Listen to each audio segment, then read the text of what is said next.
Hi, this is Jeremy with Digi Tech Support. You may need to periodically update the firmware on your Digi networking device to add support for a new feature, for example, or fix a known issue. This video will demonstrate how to update the firmware via the device's web interface. Go to www.digi.com, click Support at the top right, click Support Tools, and then click Find Drivers, Documentation, and Firmware. Click Firmware Updates. Type in the name of the Digi device, then click the exact model underneath. This example uses the ConnectPort TS8 as the device. Within the Firmware Updates section, look for Post Firmware and download the post firmware if it exists. Some Digi networking devices do not have post download links. Next, download the EOS or Embedded Operating System firmware. Devices that do not have the post download links may just refer to the firmware as firmware instead of EOS firmware. Here we'll use an Anywhere USB 2 as another example. Although it's optional, it's strongly recommended to back up the device's configuration before updating the firmware. This can be done in the device's web interface within the Administration Backup Restore section. Go to Administration, Update Firmware. Make note of the firmware version and revision. The firmware can be identified by the version or revision.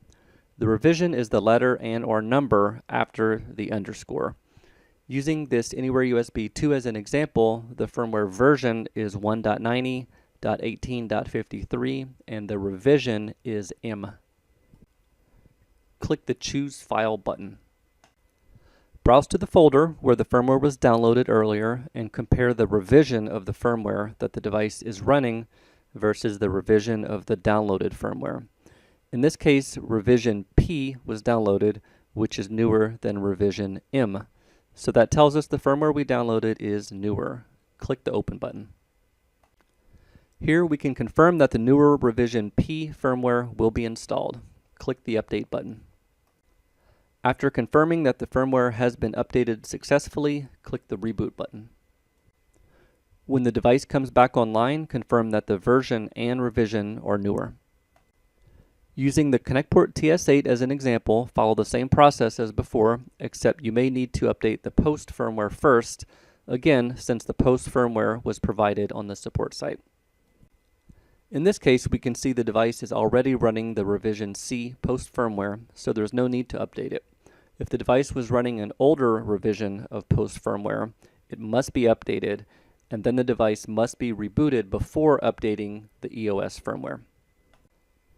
The device is running EOS firmware revision J, and we downloaded revision K, which is newer, so we'll update it. Again, remember to confirm that the version and revision are newer after the update. To recap, if a post firmware file is offered on the support site for the device in question, download it and update it if its revision is newer than the post firmware that the device is currently running. This is very important because some EOS firmwares require certain minimum post versions. If no post firmware file is offered for the device, then simply update the firmware, which may or may not be called EOS firmware. Thanks for watching, and please let us know if you have any questions or feedback by emailing tech.support@digi.com.